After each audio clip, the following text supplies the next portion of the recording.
The mountain man had been alone for so long that he'd forgotten what a woman's voice sounded like, until he heard her humming by the creek that spring morning in 1876, and the sound stopped him dead in his tracks like a bullet to the chest. Zachary Kincaid had been checking his traps along Willow Creek when the melody drifted through the cottonwood trees, soft and sweet as honey dripping from a comb. His massive frame went rigid, every muscle in his broad shoulders tensing beneath the buckskin shirt that strained across his chest. The rifle in his calloused hands suddenly felt like it weighed nothing at all. He hadn't heard music in nearly 6 years. Not since he'd buried his sister and her husband after the fever took them. Not since he'd left civilization behind and climbed into the mountains above Linden, Kansas, with nothing but grief and anger for company. The humming continued, a simple tune that spoke of contentment and peace, two things Zachary had convinced himself he'd never feel again. His dark hair hung past his shoulders, tangled and wild, and his beard had grown thick enough to hide most of his face. But beneath all that wilderness, his heart suddenly hammered against his ribs like it was trying to escape. He moved through the trees with the silence of a predator, his boots making no sound on the soft earth. The morning sun filtered through the new spring leaves, casting dappled shadows across the forest floor. When he finally saw her, he stopped so completely that he might as well have been carved from the same stone as the mountains he called home. She knelt by the water's edge, her hands working through laundry in the cold creek. Her dress was simple calico, faded blue with small white flowers, and her auburn hair caught the sunlight like copper wire. She couldn't have been more than 23 or 24, young and vital, in a way that made his 30-year-old heart ache with something he couldn't name. The humming came from her lips as naturally as breathing, and she seemed utterly unaware that anyone might be watching. Zachary knew he should announce himself, knew that standing there watching her like some kind of ghost was wrong, but he couldn't make his voice work. The sound of her humming had reached inside his chest and grabbed hold of something he'd thought was dead and frozen. And now it was thawing out, and the pain was almost more than he could bear. She stood up, wringing out a shirt, and that's when she saw him, her humming cut off with a gasp, her green eyes going wide as she took in the sight of him. He knew what he must look like, wild and dangerous, more bear than man. Her hand flew to her throat and she took a step back, her boots splashing in the shallow water. "I didn't mean to frighten you," Zachary said, and his voice came out rough and unused like a rusty hinge. "I heard the music." Emma Dalton's heart was racing so fast she thought it might burst right out of her chest. The man before her was enormous, easily 6 feet 4 inches of solid muscle and mountain-hardened strength. His arms were thick as tree trunks, his chest broad enough to block out the sun, and his hands looked like they could snap a man in half without effort. But it was his eyes that held her frozen, pale blue like a winter sky, and filled with such naked longing that she forgot to be afraid. "The music?" she managed to say, her voice barely above a whisper. "You were humming," he said. And something in his tone made her realize this man was more scared of her than she was of him. "I haven't heard singing in years." They stood there staring at each other across the creek, and the moment stretched out like taffy. A bird called somewhere in the trees. The water burbled over the rocks. The world kept turning, but for Emma and Zachary, time had stopped completely. "I'm sorry for disturbing you," Zachary finally said, taking a step backward. "I'll go wait," Emma called out, surprising herself. She didn't know why she'd said it. Didn't know what she wanted from this wild stranger, but the thought of him disappearing back into the mountains made something inside her chest clench tight. "Are you from around here?" Zachary gestured vaguely toward the peaks rising above the tree line. "Up there. I have a cabin about 5 miles into the high country." "That's a long way from town," Emma said, thinking of Linden with its single dusty street and handful of buildings. She'd only arrived 3 weeks ago to help her uncle run his general store after his wife had passed. The loneliness of the prairie had been weighing on her, making her wonder if she'd made a terrible mistake leaving St. Louis. "That's the point," Zachary said, but there was less conviction in his voice than there should have been. The truth was, hearing her humming had reminded him of everything he'd been trying to forget, and now standing here looking at her, he couldn't remember why he'd wanted to forget it in the first place. Emma picked up her basket of wet laundry, making a decision that would change both their lives. "My name is Emma Dalton. My uncle owns the general store in Linden. If you ever need supplies, we'd be happy to help you." "Zachary Kincaid," he said, and the sound of his own name felt strange on his tongue. He couldn't remember the last time he'd spoken it out loud. "I mostly trap and hunt, don't need much." "Everyone needs something," Emma said softly. And the way she looked at him made Zachary feel like she could see straight through all his walls and defenses to the lonely, hurting man underneath. He nodded once, sharp and quick, then turned and melted back into the forest before she could say anything else. Emma stood there holding her laundry basket, staring at the space where he'd been, wondering if she'd imagined the whole thing. But no, the flattened grass where he'd stood was real, and the strange ache in her chest was real too. She walked back to town along the well-worn path, her mind spinning with questions. Who was Zachary Kincaid? Why had he been alone in the mountains for so long, and why did the sadness in his eyes make her want to cry? Her uncle's store stood at the end of Main Street, a sturdy wooden building with a false front and hand-painted sign. Philip Dalton was sweeping the front porch when Emma returned, and he looked up with a smile that made his weathered face crinkle. "Get the washing done?" he asked, and Emma nodded, setting down her basket. "Uncle Philip, do you know a man named Zachary Kincaid?" Her uncle's expression shifted, becoming thoughtful. "Now that's a name I haven't heard in a long while. Big fellow? Lives up in the mountains?" "Yes," Emma said eagerly. "I met him by the creek this morning." Philip leaned on his broom, his eyes growing distant with memory. "Zachary came through here about 6 years back. His sister and her husband had a homestead about 10 miles west of town. Good people, hard-working. Then the fever came through one winter and took them both. Zachary buried them and just disappeared into the high country. Some folks tried to check on him that first year, but he made it clear he wanted to be left alone. Most people have forgotten about him by now." Emma's heart squeezed with sympathy. "That's so sad." "It is," Philip agreed, "but grief makes people do strange things. Some folks need time alone to heal. Some never heal at all." That night, Emma lay in her small room above the store and stared at the ceiling, unable to get Zachary's face out of her mind. The raw pain in his eyes haunted her, but so did the moment when he'd said he hadn't heard singing in years. The way he'd looked at her then, like she'd given him something precious without even knowing it. She started humming without realizing it, the same tune she'd been singing by the creek. It was an old hymn her mother had taught her, something about grace and redemption.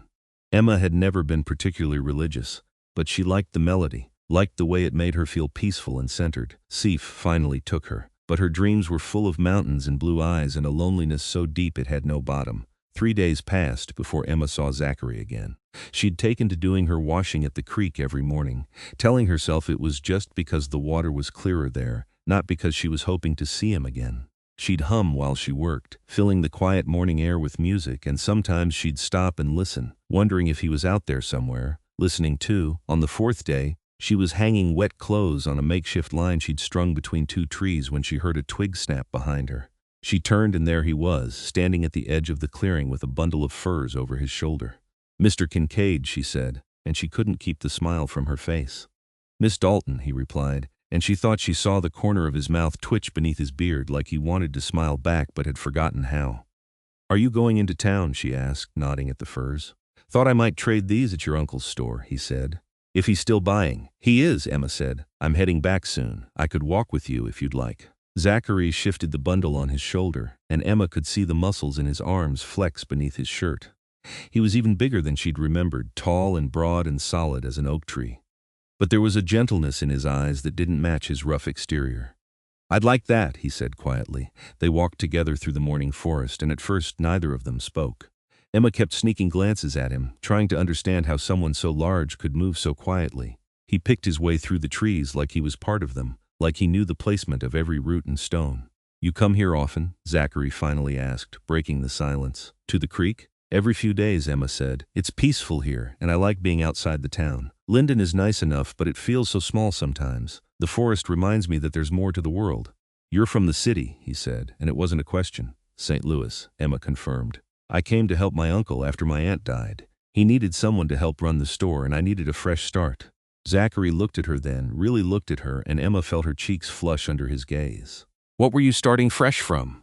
Emma hesitated, wondering how much to tell this stranger. But something about him made her want to be honest.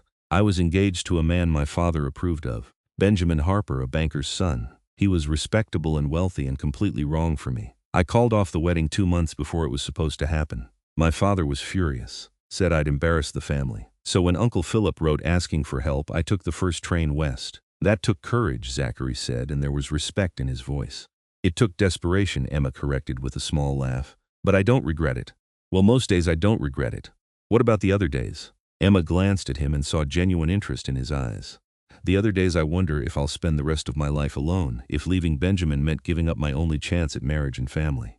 Zachary was quiet for a long moment. Then he said, "Better alone than with the wrong person. Is that why you're alone?" Emma asked softly. "Because you haven't found the right person?" Zachary's jaw tightened and he looked away. "I'm alone because everyone I loved is dead. Being alone is safer. Can't lose anyone if you don't let anyone close. The pain in his voice made Emma's throat tight. That sounds like a very lonely way to live. It is, he admitted, but it's better than the alternative. They emerged from the trees and linden spread out before them, small and dusty and ordinary. Emma could see a few people moving along Main Street, going about their morning business. The sight of Zachary was going to cause quite a stir. Most folks probably thought he was dead. True to Emma's prediction, heads turned as they walked down Main Street together. Mrs. Patterson stopped sweeping her front porch to stare. The blacksmith's hammer fell silent. 2 children playing in the street ran to their mother, pointing at the massive mountain man with wide eyes. Zachary's shoulders tensed, and Emma could feel him wanting to bolt back to the safety of his mountains. Without thinking, she reached out and touched his arm. The muscles beneath her fingers were like iron, but he stopped walking and looked down at her. "It's all right," she said gently. "They're just surprised. They'll get used to you." "I don't want them to get used to me," Zachary said, but he didn't pull away from her touch. "I'm not staying." "Not today," Emma agreed, "but maybe another day." Philip Dalton's face was a picture of shock when Emma led Zachary into the store. The older man set down the can of beans he'd been shelving and came forward, his hand extended. "Zachary Kincaid," Philip said warmly. "It's been a long time, son." Zachary shifted the furs to his left shoulder and shook Philip's hand. "Mr. Dalton, I have some pelts to trade if you're interested." "Let's have a look," Philip said, leading them to the counter. Zachary laid out the furs one by one, and Emma had to admit they were beautiful. Fox and beaver and mink, all tanned and prepared with obvious skill. "These are fine work," Philip said, examining them closely. "You always did have a talent for trapping. I can give you $20 in trade, or $15 in cash." "Trade is fine," Zachary said. "I need some coffee, salt, a new whetstone, and ammunition if you have it." While Philip gathered the supplies, Emma stood behind the counter and watched Zachary look around the store. He seemed uncomfortable, surrounded by walls and people, like a wild animal caged. But when his eyes met hers, something in him seemed to settle. "Do you come to town often?" she asked. "Not if I can help it," he said honestly. "Maybe twice a year when I need things I can't make or grow myself." "That must be hard," Emma said, "being so isolated." Zachary shrugged his massive shoulders. "It's what I'm used to." Philip returned with a box full of supplies and they completed the transaction. Zachary loaded everything into a worn pack, and Emma realized with a sinking feeling that he was about to leave, possibly for months. "Mr. Kincaid," she said quickly before she could talk herself out of it, "would you like to stay for lunch? Uncle Philip makes an excellent stew, and it's nearly noon." Zachary looked at her with those piercing blue eyes, and Emma held her breath. She could see him warring with himself, see the part of him that wanted to say yes fighting with the part that wanted to retreat to safety. "I should get back," he finally said, and Emma's heart sank. But then he added, "Maybe another time. I'll hold you to that," Emma said, managing a smile. Zachary nodded and turned to leave, but at the door he paused and looked back at her. "Miss Dalton, that song you were humming by the creek, what was it?" "Amazing Grace," Emma said. "My mother used to sing it." "Why?" "It's been in my head for 3 days," he said. "I thought maybe if I knew the name it would stop haunting me." Emma felt her cheeks warm. "And has it?" Zachary's eyes held hers for a long moment. "No," he said quietly. "I don't think it will." Then he was gone, disappearing into the bright Kansas sunshine like a ghost. Emma stood staring after him, her hand pressed to her chest where her heart was doing strange, fluttery things. "Well," Philip said from behind her, amusement clear in his voice. "That was interesting." Emma turned to find her uncle watching her with a knowing smile. "What do you mean?" "I mean I haven't seen that look on a woman's face since your aunt was courting me," Philip said. "And I haven't seen Zachary Kincaid look at anyone the way he just looked at you." "He barely looked at me," Emma protested. But she knew it was a lie even as she said it. "Emma, my dear, that man couldn't take his eyes off you, and you're already halfway in love with him." "That's ridiculous," Emma said, but her voice lacked conviction. "I barely know him." "Some things don't need time," Philip said gently. "Some things you just know." Emma wanted to argue, wanted to insist that her uncle was imagining things, but she couldn't, because the truth was, Zachary Kincaid had gotten under her skin in a way she didn't understand. The sadness in his eyes called to something in her soul, and the brief moments they'd spent together had felt more real than months of courtship with Benjamin had ever been. That night, Emma dreamed of mountains and wolves and a man made of stone coming back to life. The days that followed were strange ones for Emma. She found herself thinking about Zachary constantly, wondering what he was doing up in his mountain cabin, wondering if he was thinking about her too. She kept doing her washing at the creek, always humming, always hoping he might appear again. But weeks passed and there was no sign of him. Life in Linden fell into a rhythm.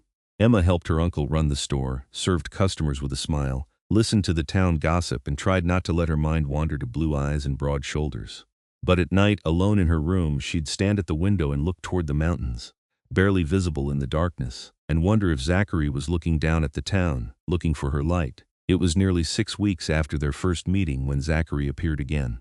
Emma was in the store helping Mrs. Patterson pick out fabric for a new dress when the door opened and he walked in.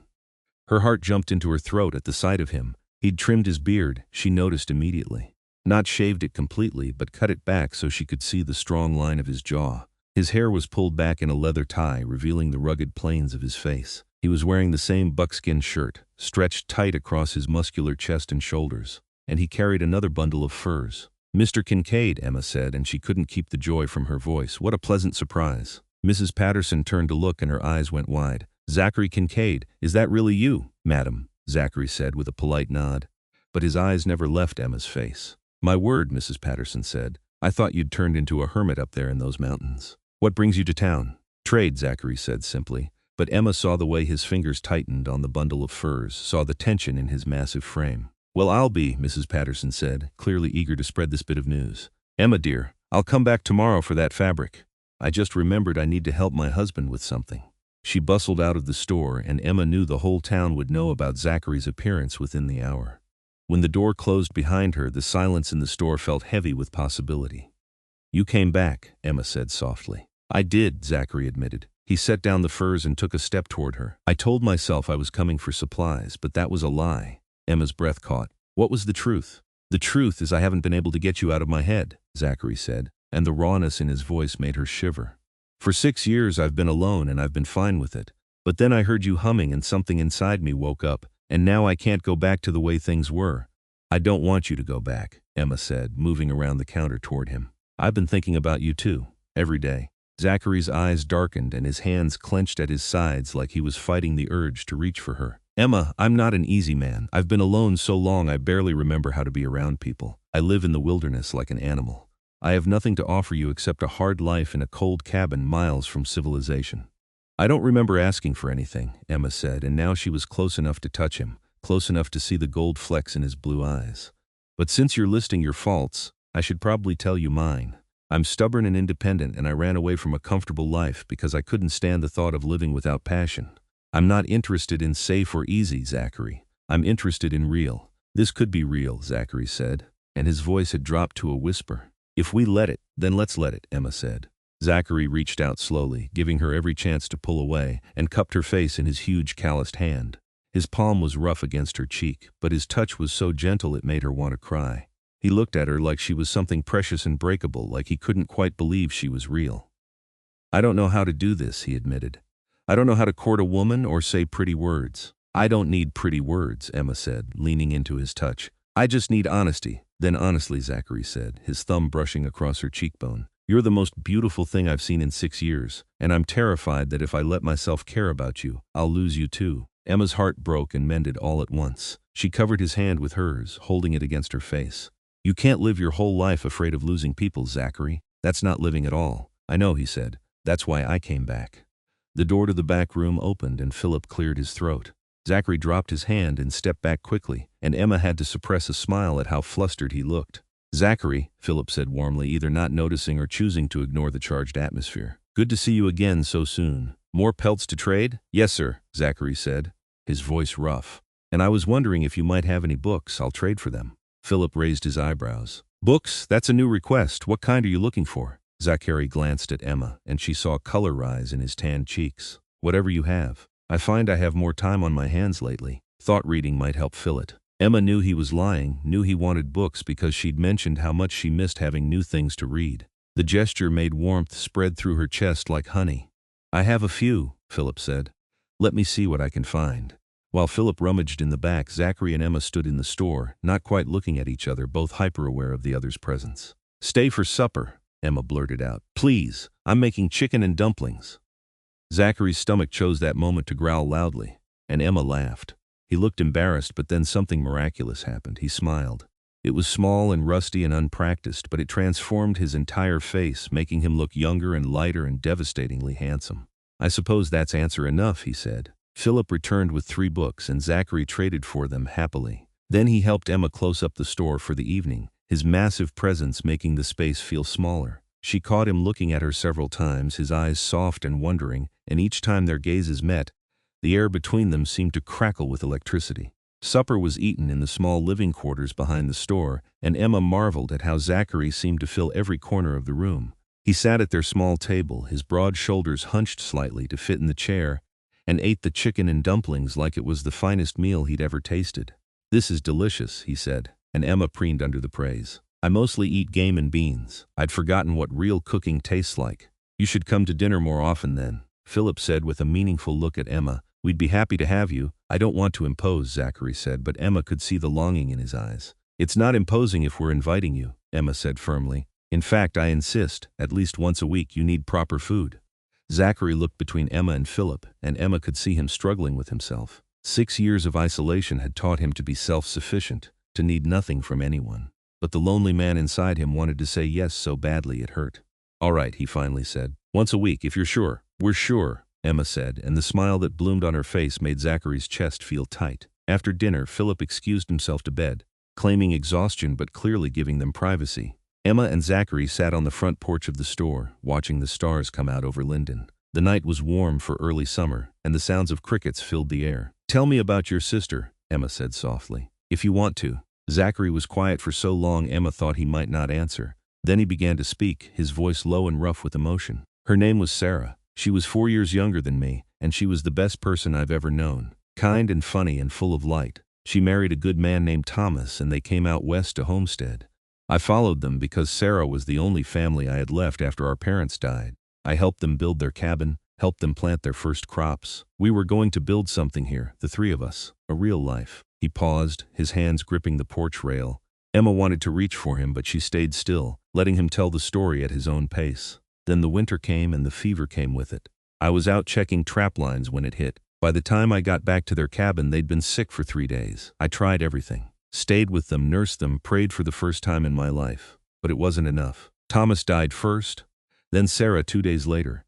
She held my hand at the end and made me promise I'd keep living, that I wouldn't let grief destroy me." His voice cracked on the last words and Emma couldn't stop herself anymore. She reached out and took his hand, lacing her fingers through his much larger ones. "I broke that promise," Zachary continued. "I buried them and I ran into the mountains and I've been hiding ever since. Existing, but not living. Until I heard you humming." Emma squeezed his hand. "She would be glad you came back, that you're trying again." "I hope so," Zachary said. He looked down at their joined hands like he couldn't quite believe she was touching him. "Emma, I need you to understand something. I'm damaged. 6 years alone has made me rough and strange. I don't know if I can be what you need." "What I need," Emma said firmly, "is someone who's honest and real, someone who isn't afraid of his own feelings.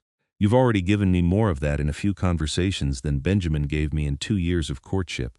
Zachary turned to face her fully, and in the moonlight his eyes were luminous. "I want to court you properly. I want to come to town every week and take you to dinners and dances and all the things a lady deserves. But I don't know how to do any of that." "Then we'll figure it out together," Emma said. "There's no rule book, Zachary. We can make this whatever we want it to be." He lifted her hand to his lips and kissed her knuckles, and the gesture was so tender Emma felt tears prick her eyes. "I'll try," he promised. "I'll try to be worthy of you. You already are," Emma whispered. They sat together on that porch until the moon was high, talking quietly about everything and nothing. Zachary told her about his life in the mountains, about the cabin he'd built with his own hands, about the wildlife he'd come to know as well as old friends. Emma told him about St. Louis, about her family, about the books she loved and the dreams she'd had as a girl. When Zachary finally stood to leave, Emma walked with him to the edge of town. He seemed reluctant to go, kept finding excuses to linger, and Emma felt the same pull to keep him there just a little longer. "I'll come back in a week," he said. "For dinner, I'll be counting the days," Emma said, and she meant it. Zachary reached out and tucked a strand of hair behind her ear, his fingers lingering against her cheek. "So will I." Then he turned and walked into the darkness, and Emma watched until his massive silhouette disappeared into the night. She went to bed with a heart so full it felt like it might burst, and she dreamed of mountains and music and a lonely man learning to love again. True to his word, Zachary appeared the following week, and the week after that, and the week after that. As spring turned to summer, his visits became the highlight of Emma's existence. He'd arrive every Wednesday evening, cleaned up and nervous, carrying whatever he'd trapped or hunted that week to trade at the store. Then he'd join Emma and Philip for dinner, and afterward he and Emma would walk through the town or sit on the porch, talking until the stars came out. The people of Linden grew accustomed to seeing the mountain man courting the store owner's niece. At first there had been gossip and speculation, But Emma and Zachary's obvious affection for each other won over even the most skeptical hearts. Mrs. Patterson declared it the most romantic thing she'd ever seen. This wild man coming down from his mountain for love. Zachary was changing, slowly but surely. The haunted look in his eyes faded a little more each week. He smiled more often, laughed at Emma's jokes, even made some of his own. He was still quiet and reserved around most people, but with Emma he opened up like a flower in sunlight, showing her parts of himself he'd kept locked away for years. One warm July evening, Zachary asked Emma if she'd like to see his cabin. They'd been courting for nearly 3 months by then, and Emma had been curious about his home for weeks. "Are you sure?" she asked, thrilled at the prospect. "It's quite a journey." "I'm sure," Zachary said. "I want you to see how I live. Want you to know what you'd be getting into if—" He trailed off, but Emma heard the unspoken words. "If you marry me." They left early the next morning, Emma riding the gentle mare Zachary had brought for her. The journey into the mountains took most of the day, winding up steep trails through pine forests and across clear streams. Zachary led the way on his huge roan gelding, pointing out landmarks and wildlife clearly in his element. Emma was enchanted. The mountains were beautiful in a wild, untamed way that called to something deep in her soul. She understood now why Zachary had retreated here, why he found peace in this vast wilderness. The cabin sat in a high meadow surrounded by towering pines, with a view of the valley below that took Emma's breath away. It was larger than she'd expected, solidly built from logs Zachary had felled and notched himself. Smoke rose from the stone chimney, and there was a small barn for the horses and a vegetable garden that showed signs of recent care. "Zachary, it's beautiful," Emma said, dismounting. "Did you build all this yourself?" "Most of it," he said, and she could hear the pride in his voice. "Thomas and I started it together before he and Sarah built their own place. After they died, I finished it. Gave me something to do with my grief." Inside, the cabin was simple but comfortable. One large room served as kitchen and living space, with a stone fireplace dominating one wall. A sleeping loft occupied the space above, reached by a sturdy ladder. The furniture was handmade but well crafted, and Emma could see touches that spoke of Zachary's care. Dried herbs hung from the rafters, shelves held his few possessions neatly arranged, and the books she'd helped him pick out sat on a small table by the window. "You've made a real home here," Emma said, running her hand over the smooth surface of the table. "It's warm and welcoming." "It's been lonely," Zachary admitted. "Until recently I didn't let myself acknowledge how lonely. But now, standing here with you, I can see what it could be with both of us." Emma turned to face him. They were alone together for the first time, with no possibility of interruption, and the awareness of it hung in the air between them. Zachary took a step toward her, then another, until he was close enough that she had to tilt her head back to look at his face. "Emma," he said, his voice rough with emotion, "these past 3 months have been the happiest I've been in 6 years, maybe the happiest I've ever been. You've brought light back into my life, made me remember what it feels like to hope for the future. I love you. I love your laugh and your kindness and the way you hum when you think no one is listening. I love how brave you are, how you're not afraid to want more from life. I love everything about you, and I need you to know that." Emma's eyes filled with tears. "Zachary, I love you too. I think I've loved you since that first morning by the creek when you said you hadn't heard singing in years. You've shown me what real connection feels like, what it means to be truly seen by another person. You make me feel alive in a way I never have before." Zachary cupped her face in both his huge hands, his touch infinitely gentle. "I want you to marry me. I want you to come live here with me and build a life together. But I need you to be sure, Emma. It's hard out here, isolated. The winters are brutal and the nearest neighbors are miles away. You'd be giving up a lot." "I'd be gaining everything," Emma said, covering his hands with hers. "Yes, Zachary, yes, I'll marry you." The kiss they shared was everything a first kiss should be. Tender and passionate and full of promise. Zachary held her like she was precious, his strong arms enfolding her completely, and Emma felt safer and more loved than she'd ever felt in her life. When they finally pulled apart, both breathless, Zachary rested his forehead against hers. "I'll build us a bigger cabin," he said. "Add more rooms, make it worthy of you." "It's already worthy," Emma said, "because you're in it." They spent the rest of the day making plans. Zachary wanted to marry as soon as possible, but Emma insisted they do it properly, with her uncle present and a real ceremony.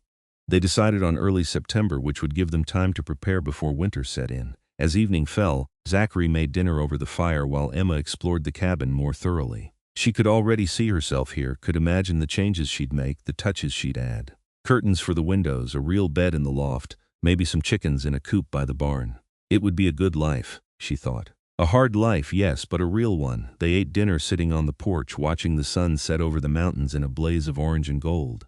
Zachary had his arm around Emma's shoulders and she leaned into his solid warmth, feeling utterly content.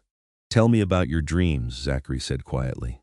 What do you want from this life? Emma thought about it, trying to put her deepest hopes into words. I want a home full of love and laughter. I want children someday if we're blessed with them. I want to grow old with someone who sees me, really sees me, not just the version of me society expects. I want a life that matters even if it's small. Does that make sense? Perfect sense, Zachary said, pressing a kiss to the top of her head. I want those things too. Never thought I would again, but I do now. You've given me back my future, Emma. We've given each other our futures, Emma corrected. They talked long into the night, about everything from the practical details of their life together to their deepest fears and greatest hopes. Zachary told Emma about his childhood, about growing up poor but happy with Sarah and their parents. Emma told him about her mother's death when she was 16, about how lonely she'd been in her father's house after that.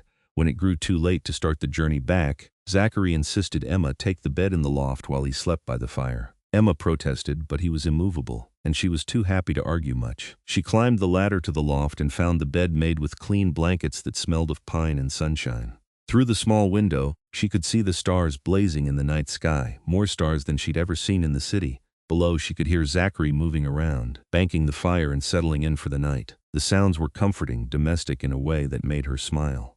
This was her future, she thought. This cabin, these mountains, this man, and she'd never been more certain of anything in her life. The next morning they rode back to Linden slowly, both reluctant to end their time alone together. But there was much to do before the wedding, and Emma needed to start preparations. Philip was delighted when they announced their engagement, though not surprised. I knew from the first day, he said, pulling Emma into a hug. You two were meant for each other, anyone could see that. The next 2 months passed in a blur of activity. Emma worked on her wedding dress with help from the ladies of Linden, white cotton with lace she'd ordered from St. Louis. Zachary came to town more frequently, helping Philip with repairs around the store and making himself useful in a dozen small ways. The people of Linden came to know him better, and he slowly lost some of his wariness around them. Emma wrote to her father in St. Louis, informing him of her engagement. His response was curt and disapproving, suggesting she was making yet another rash decision. Emma read the letter once, then burned it in the stove. Zachary was worth 1,000 disapproving fathers. As September approached, Zachary began making improvements to the cabin, true to his word. He added a separate bedroom on the ground floor, with real glass windows he'd ordered special from Denver. He built new furniture, each piece crafted with meticulous care. Emma contributed curtains and quilts, homey touches that made the cabin feel less like a bachelor's retreat and more like a real home. The wedding took place on a clear September morning, with half of Linden in attendance. The ceremony was held in the small church at the end of Main Street, and Emma walked down the aisle on Philip's arm, her heart so full of joy she thought she might float away. Zachary stood at the altar looking uncomfortable in new clothes, his long hair trimmed but still touching his shoulders, his beard neatly groomed. But when Emma reached his side and he saw her in her wedding dress, his eyes went soft and amazed, like he couldn't believe his luck. "You're beautiful," he whispered as she took his hand.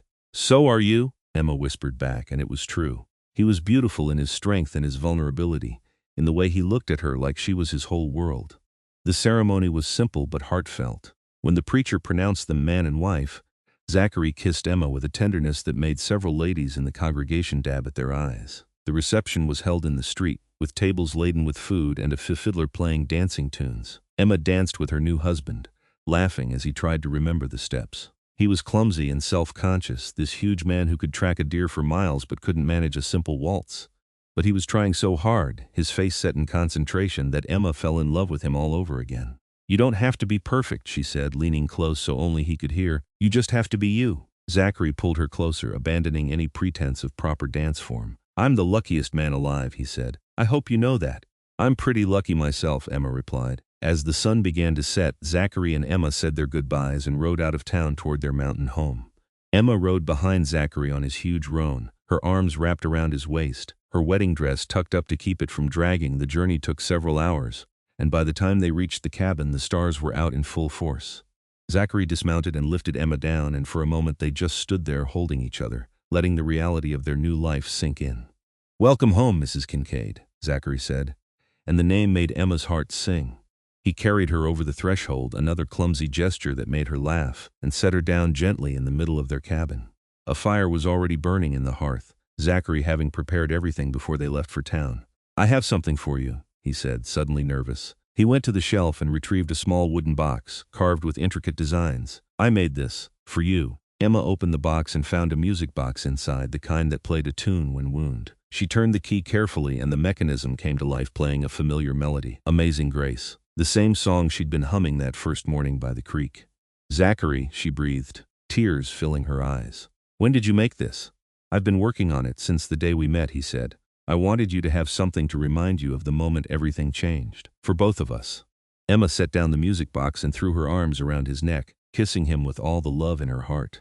Zachary responded with a passion that made her knees weak, his hand spanning her waist, then sliding up her back. "I love you," Emma whispered against his lips. "I love you so much." "I love you too," Zachary said. "Every day for the rest of my life." That night marked the true beginning of their life together, and it was everything Emma had hoped for and more. Zachary was gentle and patient, treating her like something infinitely precious. And Emma discovered that beneath his rough exterior was a man capable of profound tenderness and deep emotion.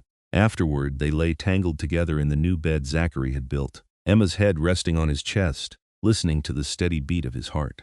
Through the window she could see the stars blazing in the night sky, and she felt a peace so complete it brought tears to her eyes. "What are you thinking?" Zachary asked, his fingers tracing lazy patterns on her shoulder. "I'm thinking about how strange life is," Emma said. "A year ago I was engaged to a man I didn't love, living a life that felt like slow suffocation. And now I'm here, married to you, and I've never been happier.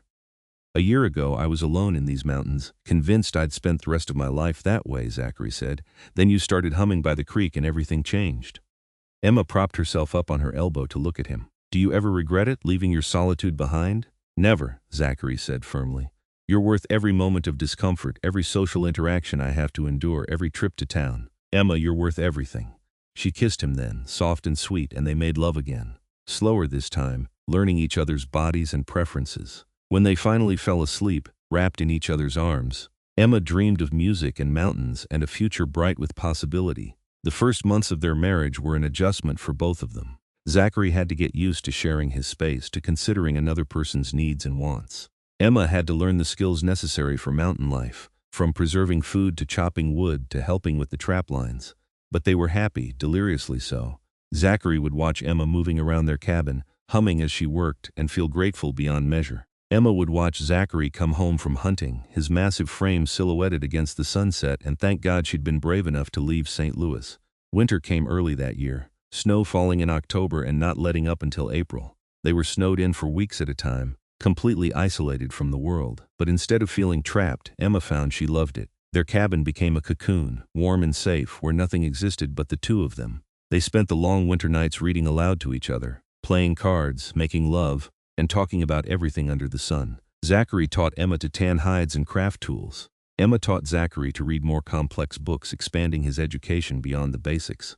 "I never knew marriage could be like this," Zachary said one snowy evening as they sat by the fire. Emma was nestled against his side, a book open in her lap. "I thought it was something people did because they were supposed to, not because it made them happy. My parents had a good marriage," Emma said. "They genuinely loved each other. That's why my mother's death hit my father so hard. He never recovered from it. But their example taught me that marriage could be a partnership, a real connection between two people." "Have you found it?" Zachary asked, though the smile on his face said he already knew the answer. "I've found everything," Emma said, setting aside her book to curl more fully into his embrace. "You're my best friend, Zachary, my partner, my love. I couldn't ask for anything more." Zachary kissed the top of her head, his arms tightening around her. "Neither could I." As winter gave way to spring, Emma began to suspect she was pregnant. Her monthly cycle had always been regular, but it had been nearly 3 months, with no sign of it. Her breasts were tender, and certain smells made her nauseous in the mornings. She waited to tell Zachary until she was certain, not wanting to get his hopes up. But one morning in late April, as she was bent over the basin losing her breakfast, he figured it out himself. "Emma," he said, his voice tight with emotion. "Are you?" She turned to face him, wiping her mouth, and nodded. "I think so. I'm about 3 months along, I believe." Zachary's face went through a dozen emotions in the span of a heartbeat: shock, joy, fear, wonder. Then he crossed the cabin in 2 strides and dropped to his knees in front of her, pressing his face against her still flat stomach. "A baby," he whispered. "We're having a baby. Are you happy?" Emma asked, running her fingers through his hair. Zachary looked up at her, and there were tears on his cheeks. "Happy doesn't even begin to cover it." Terrified, yes. "But happy beyond measure." "Emma, we're going to be parents." "We are," Emma confirmed, and then she was crying too. And they held each other and cried and laughed together, overwhelmed by the enormity of this new development. The pregnancy was not easy.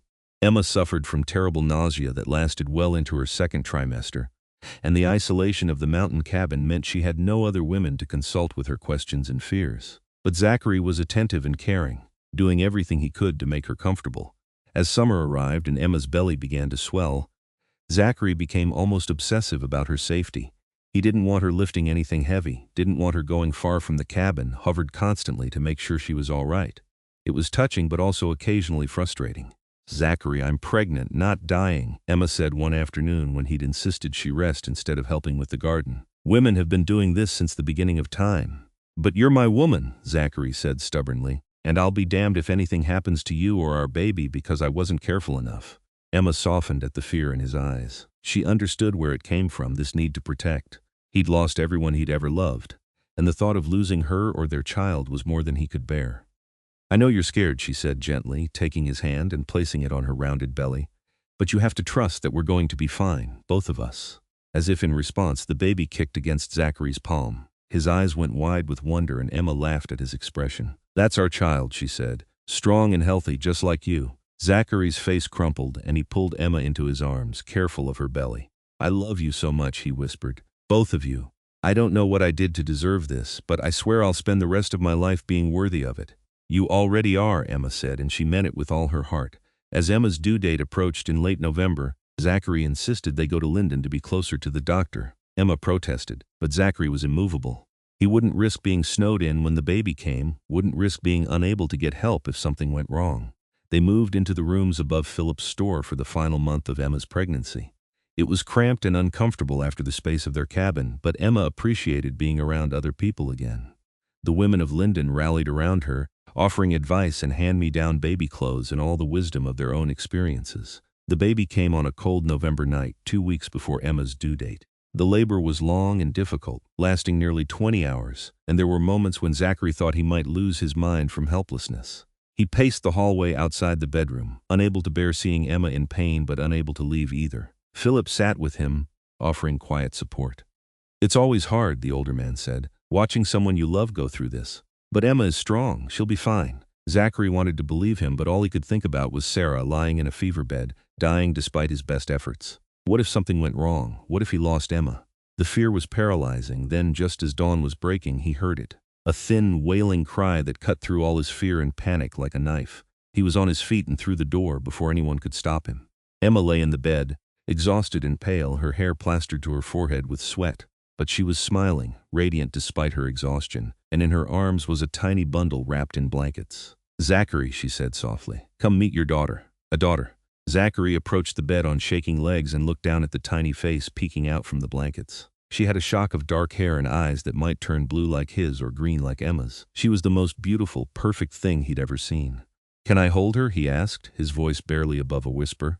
Emma carefully transferred the baby into his arms, and Zachary cradled his daughter with infinite gentleness, terrified he might hurt her with his strength. She was so small, so fragile, weighing almost nothing at all. But when she opened her tiny mouth and yawned, his heart melted completely. "Hello, little one," he said softly. "I'm your papa, and I promise I'm going to protect you and love you every single day of your life."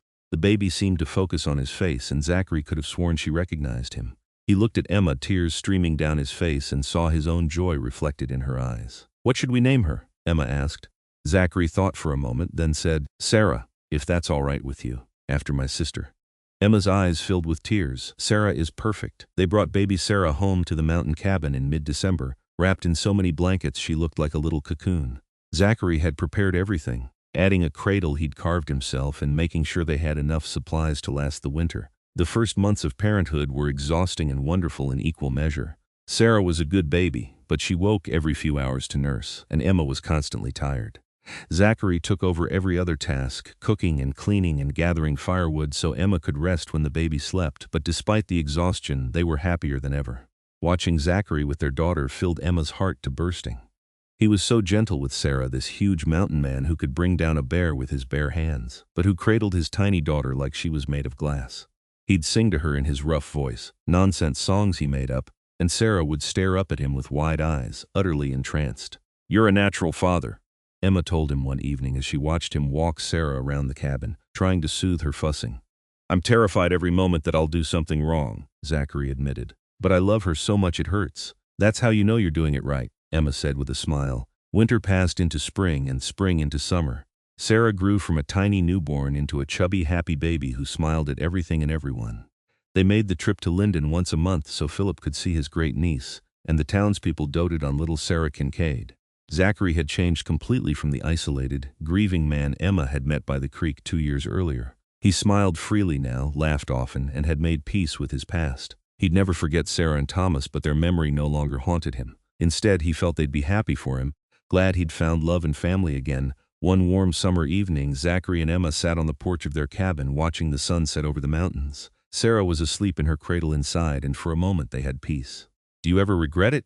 Zachary asked, taking Emma's hand. "Leaving St. Louis, marrying me, living out here so far from everything?" Emma turned to look at him, surprised. "Never, not once. Why would you ask that?" "Sometimes I worry you gave up too much," Zachary admitted. "You could have had an easy life in the city. Culture and society and all the things a woman like you deserves." Emma laughed and squeezed his hand. "A woman like me deserves love and passion and a partner who sees her as an equal. I have all that and more. Zachary, this life we've built together is more than I ever dreamed of. Yes, it's hard sometimes. Yes, the isolation can be difficult, but I wouldn't trade a single moment of it." "Not even when Sarah kept us up all night crying?" Zachary teased. "Not even then," Emma confirmed. "Because we were together and we got through it together. That's what matters." Zachary pulled her close and kissed her, slow and deep. "I love you, Emma Kincaid, more every day." "I love you too," Emma said, "always." As the stars began to appear in the darkening sky, Emma started humming softly. Amazing Grace, the song that had brought them together. Zachary closed his eyes and listened, remembering that first morning by the creek when her voice had broken through his isolation and changed his life forever. "You know what I was thinking earlier?" Emma said. "I was thinking about how Sarah will grow up here with the mountains and the forest as her playground. She'll be wild and free and strong, just like her father, and kind and brave and beautiful just like her mother," Zachary added. "We should have more," Emma said suddenly. "More children. I mean, Sarah should have siblings to play with and protect." Zachary grinned. "Is that so? And when were you planning to tell me about this decision?" "I'm telling you now," Emma said, laughing. "What do you think?" "I think," Zachary said, pulling her into his lap, "that's the best idea I've heard all day." They kissed again, and the promise of their future hung in the air between them, bright and beautiful and full of possibility. The years passed quickly after that. Emma gave birth to a son, Zachary Jr., when Sarah was 2, and then twin girls, Grace and Hope, 2 years after that. The cabin that had once seemed so large now felt small with 4 children running around, so Zachary added on again, building a second story and more bedrooms. Life was busy and chaotic and wonderful. Zachary taught the children to track and hunt and respect the wilderness. Emma taught them to read and write and think for themselves. Together they built a family that was strong and loving and unbreakable. Sarah grew into a beautiful young woman with her father's blue eyes and her mother's auburn hair. She was fearless and independent, as comfortable in the mountains as her father had ever been. Zachary Jr. was quiet and thoughtful, with a talent for woodworking that made his father proud. The twins were wild and mischievous, always getting into trouble but impossible not to love. Through it all, Zachary and Emma's love never wavered. If anything, it grew stronger with each passing year. They still made time for each other, still talked long into the night, still looked at each other with the same wonder and desire they'd felt at the beginning. On their 20th wedding anniversary, Zachary surprised Emma by taking her back to the creek where they'd first met. He'd planned it carefully, arranging for the children to stay with Philip in town, and leading Emma on a nostalgic journey. They stood by the water's edge, older now but still deeply in love, and Emma felt tears prick her eyes at the memories this place held. "Do you remember the first thing I said to you?" Zachary asked, taking her hand. "You said you'd heard the music," Emma replied. "That you hadn't heard singing in years. And you changed my life with that song," Zachary said. He pulled her close, resting his forehead against hers. 20 years ago, I was a broken man living half a life. Then you appeared and made me whole again.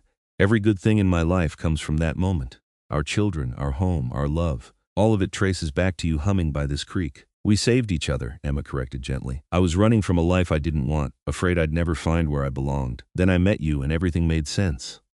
Zachary kissed her, tender and deep, and Emma felt like she was 23 again, falling in love for the first time. "Sing for me," Zachary said when they pulled apart. "Like you did that first day." So Emma hummed Amazing Grace, her voice older but still sweet, and Zachary closed his eyes and listened. When she finished, he opened his eyes and smiled at her, that brilliant smile that still made her heart skip a beat. "Perfect," he said. "Just like you." They stayed by the creek until the sun began to set, reminiscing about their journey together. The struggles and triumphs, the fears and joys, all the moments big and small that had woven their lives together into something beautiful. As they walked back toward town to collect their children, Emma felt a profound sense of gratitude. Her life hadn't turned out anything like she'd planned, but it was so much better than anything she could have imagined. She'd found love and purpose and a family that filled her heart to overflowing. "What are you thinking?" Zachary asked, sensing her mood. "I'm thinking about how blessed we are," Emma said. 4 healthy children, a good life in each other. What more could anyone want? Not a thing. Zachary agreed, pulling her close as they walked. Not a single thing. The years continued to pass, bringing new challenges and new joys. Their children grew up and started lives of their own. Sarah married a young rancher from Linden and gave them their first grandchild. Zachary Jr. took over the trap lines, building his own cabin not far from his parents. The twins, inseparable as always, opened a shop in town selling the crafts and furs the family produced. Through it all, Zachary and Emma remained each other's constant, their love the foundation everything else was built on. They grew old together in their mountain cabin, their hair turning gray, their bodies moving slower, but their hearts still beating in sync. On Emma's 60th birthday, she woke to find Zachary watching her with the same expression of wonder he'd worn on their wedding day. "What?" she asked, self-conscious. "Do I have something on my face?" "I was just thinking how beautiful you are," Zachary said, "and how grateful I am for every day I've gotten to spend with you." Emma laughed, but her eyes were wet. "I'm old and gray, Zachary. Hardly beautiful." "You're the most beautiful thing I've ever seen," Zachary said firmly. "You were beautiful at 23 by the creek. You were beautiful on our wedding day. You were beautiful holding each of our children for the first time, and you're beautiful now. That will never change." Emma reached for him and they embraced, holding each other close. After nearly 40 years of marriage, they still fit together perfectly. "I love you," Emma whispered, "for the rest of my life and beyond." "I love you too," Zachary said. "You're my miracle, Emma. The song that brought me back to life." They spent that day quietly, just the two of them, revisiting all their favorite spots. The creek where they'd met, the meadow where Zachary had proposed, the tree they'd carved their initials into on their first anniversary. Each place held memories, pieces of their life together, and they savored them all. As the sun set that evening, they sat on their porch like they'd done thousands of times before, watching the light fade over the mountains. Emma started humming as she often did, and Zachary smiled. "That song," he said. "It still gets me every time." "Good," Emma said with a laugh. "I'd hate to think I'd lost my touch after 40 years. "Never," Zachary assured her. "That voice of yours stopped me in my tracks when I was 30 years old. It still does now." Emma leaned her head on his shoulder, feeling the solid warmth of him, and thought about everything they'd built together. A family, a home, a love that had withstood time and hardship and all the challenges life had thrown at them. They'd created something real and lasting, something that would outlive them both and the children and grandchildren they'd leave behind. "No regrets?" Zachary asked, echoing the question he'd asked her so many times over the years. "Not a single one," Emma said. "You?" "Only that I didn't meet you sooner," Zachary said. "Think of all the years we could have had together." "We have the years we needed," Emma said wisely. "If we'd met earlier, we wouldn't have been ready for each other. The timing was perfect." Zachary thought about that and realized she was right. If he'd met Emma before Sarah's death, before his years alone in the mountains, he wouldn't have appreciated her the way he did. He'd needed to be broken to understand what healing looked like. "You're a very wise woman, Emma Kincaid," he said. "I know," Emma replied with a grin. "It's one of my many charms." They sat there until the stars came out, holding hands and watching the night sky, and felt nothing but peace. Their life together had been everything they'd hoped for and more. They'd faced hardship, yes, but they'd faced it together. They'd known sorrow, but they'd known far more joy. And through it all, their love had been the constant, the unshakable foundation everything else was built on. As they finally rose to go inside, Emma started humming again, and Zachary stopped to listen. Even after all these years, the sound of her voice filled him with wonder and gratitude. This woman had saved him, had brought him back to life, had given him everything worth living for. "Thank you," he said suddenly. Emma looked at him curiously. "For what?" "For humming by the creek that day," Zachary said. "For not being afraid of me. For seeing past the wild mountain man to the lonely person underneath. For loving me when I'd forgotten how to love myself. For giving me a family and a future and a reason to keep living. For everything, Emma. Thank you for everything." Emma's eyes filled with tears and she cupped his weathered face in her hands. "Thank you for stopping to listen. Thank you for taking a chance on me. Thank you for showing me what real love looks like. Thank you for building this beautiful life with me. I'd do it all again in a heartbeat, Zachary. Every single moment." They kissed there under the stars, two people who'd found each other against all odds and built something lasting and true. Then they went inside their cabin, the home they'd made together, and settled in for the night, wrapped in each other's arms just as they'd been for 4 decades. Outside, the mountains stood silent and eternal, keeping watch over the couple who'd found love in their shadow. And if you listened very carefully, you might have heard the soft sound of humming drifting through the pine trees, a melody of grace and redemption and love that endured beyond all measure. The years that followed were gentle ones. Zachary and Emma grew older, but remained active, still taking walks in the mountains they loved, still visiting their children and growing brood of grandchildren in Linden, still finding joy in each other's company. Their love had weathered every storm, and now in the golden years of their life it shone brighter than ever. They celebrated their 50th wedding anniversary surrounded by family. All 4 of their children were there, along with 12 grandchildren and 2 great-grandchildren. The cabin that had once been home to just Zachary now overflowed with life and love and laughter. Sarah, now a grandmother herself, pulled Emma aside during the celebration. "Mama, I want to thank you," she said. "For what, sweetheart?" Emma asked. "For showing me what a real marriage looks like," Sarah said. "The way you and Papa love each other, the respect and devotion you have after all these years, it set the standard for what I wanted in my own marriage. You gave me that gift." Emma hugged her daughter, overcome with emotion. "Your father and I were lucky to find each other.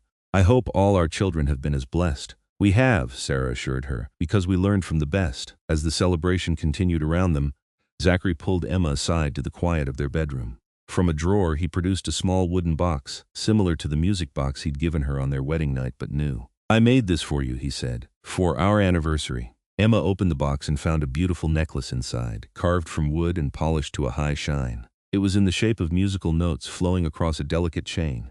"Zachary, it's beautiful," Emma breathed. "Turn it over," he said. On the back he'd carved words in tiny, precise letters. "She hummed by the creek and I came back to life.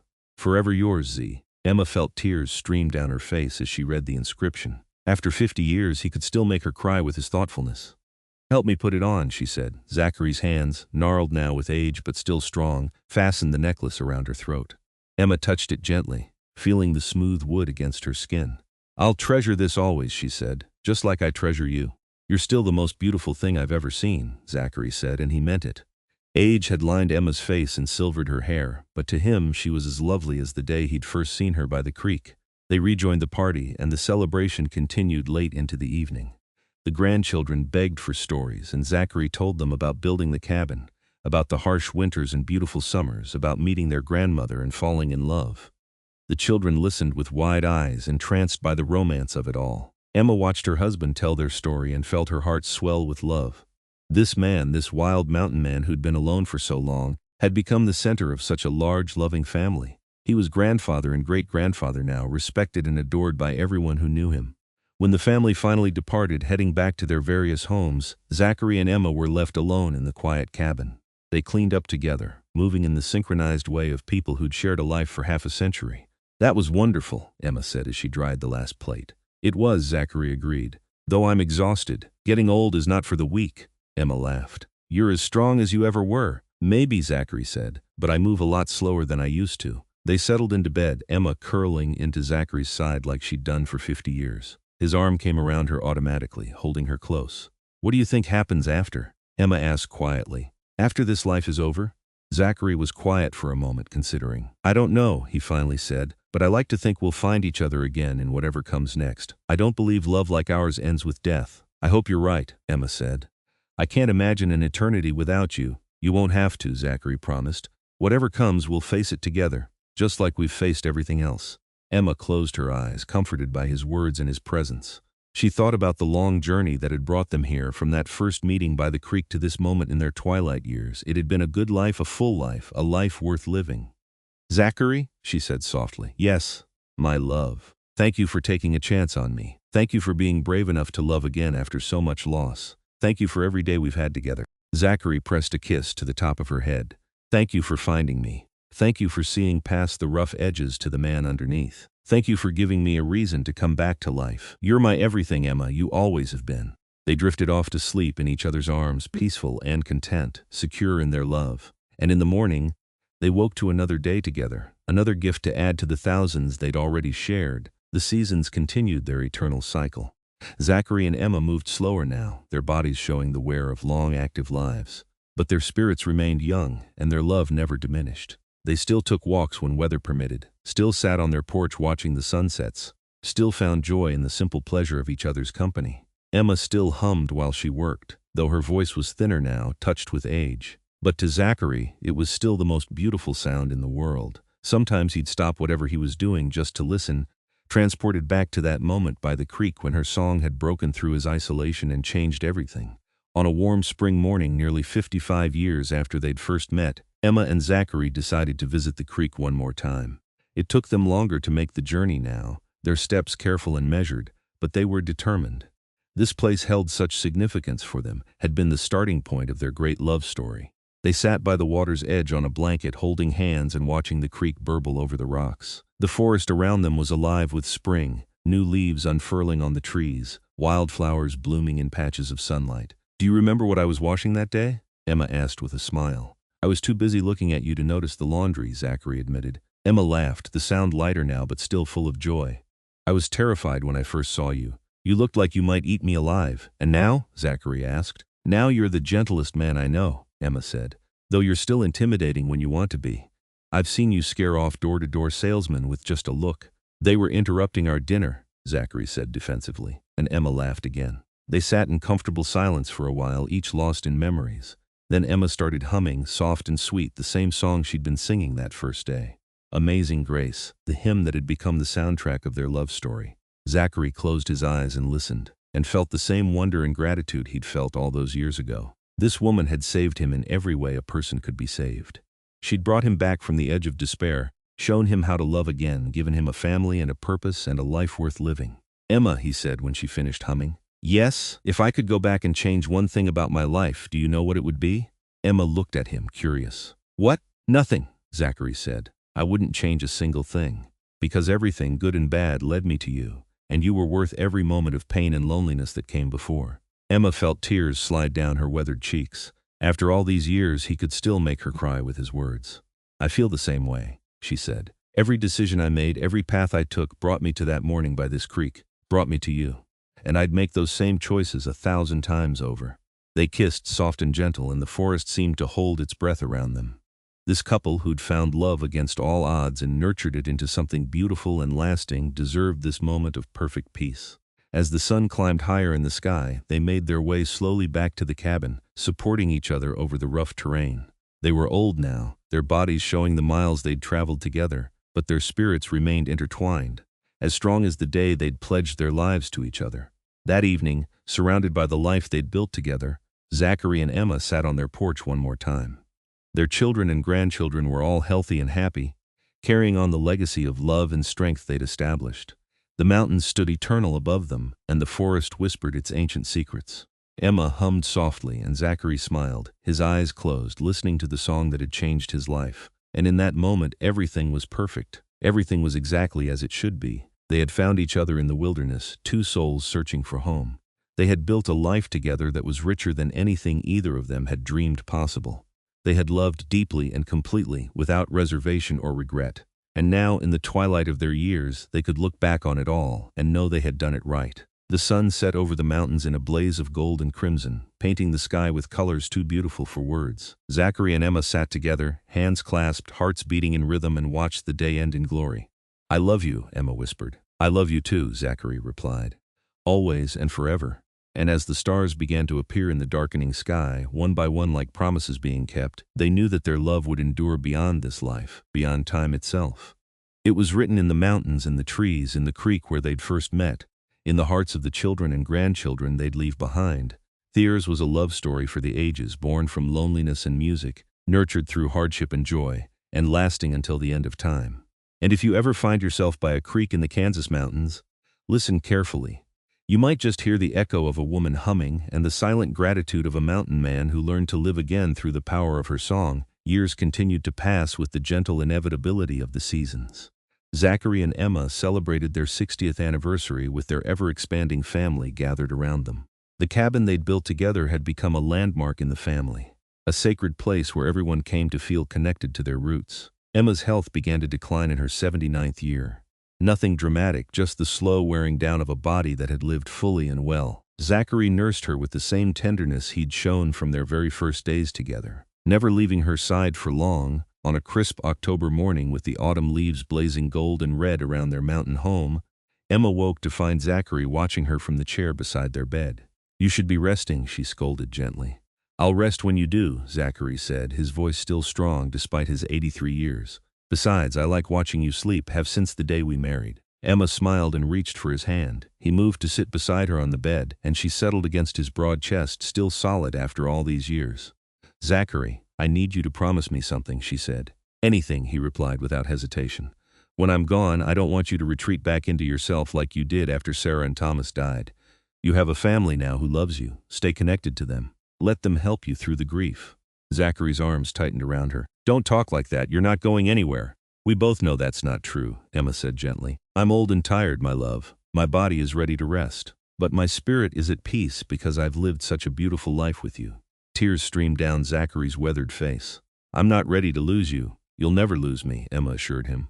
"I'll be in every sunset you watch from our porch. I'll be in the song of the creek where we met. I'll be in the faces of our children and grandchildren, and I'll be waiting for you whenever you're ready to join me." They spent that day quietly together, reminiscing about their life. The children and grandchildren came to visit, and Emma made sure to tell each one how much she loved them, how proud she was of the people they'd become. As evening fell and the family departed, Emma asked Zachary to help her out to the porch one last time. He carried her easily, his strength undiminished despite his years, and settled her in her favorite chair with blankets wrapped around her. The sunset that evening was spectacular, painting the sky in shades of purple and pink and gold. Emma held Zachary's hand and watched it with a peaceful smile. "It's beautiful," she said. "You're beautiful," Zachary corrected, looking at her instead of the sky. Emma laughed softly. "Still the charmer after 60 years. "Always," Zachary said. As the last light faded from the sky and the stars began to appear, Emma started humming Amazing Grace one last time, her voice thin but still sweet. Zachary listened with his eyes closed, committing every note to memory. When she finished, Emma looked up at him with so much love it took his breath away. "Thank you," she whispered, "for hearing my song all those years ago, for stopping to listen, for loving me so completely. It's been the adventure of a lifetime." Zachary Kincaid. "The honor was all mine." "Emma Kincaid," Zachary said, his voice breaking. Emma closed her eyes, still smiling, and took her last breath surrounded by the mountains she'd come to love and held in the arms of the man she'd loved for 6 decades. The grief was immense, a tidal wave that threatened to pull Zachary under. But he remembered his promise to Emma, and he leaned on his family instead of retreating into isolation. His children rallied around him, making sure he was never alone for long, including him in every family gathering and celebration. Zachary continued to live in their cabin, surrounded by the memories of their life together. Sometimes he'd catch himself listening for her humming, or turning to share something with her before remembering she was gone. But he found comfort in the familiar routines they'd shared, in the legacy they'd built together. He visited her grave every week, talking to her about the children and grandchildren, about the changing seasons, about how much he missed her. And sometimes, when the wind was just right, he'd swear he could hear her humming that beloved melody that had brought them together all those years ago. Zachary lived 3 more years after Emma's passing, years filled with family and love and the quiet peace of a life well lived. He watched his great-grandchildren grow, passing on the stories of their grandmother, making sure they knew the woman who had been the heart of their family. On a spring morning, almost exactly 63 years after he'd first heard Emma humming by the creek, Zachary passed away peacefully in his sleep. He was found by his son, Zachary Jr., who'd come by for their weekly breakfast together. On his father's face was a smile of such profound joy that his son knew without a doubt that Zachary had been reunited with the love of his life. The family buried Zachary next to Emma on a hillside overlooking their mountain cabin, with a view of the peaks they'd both loved so much. The headstone was simple but perfect, carved with both their names in a single line. "She hummed by the creek, and he came back to life. Together forever." Years later, their grandchildren would bring their own children to visit the graves, telling the story of the mountain man and the woman whose song saved him.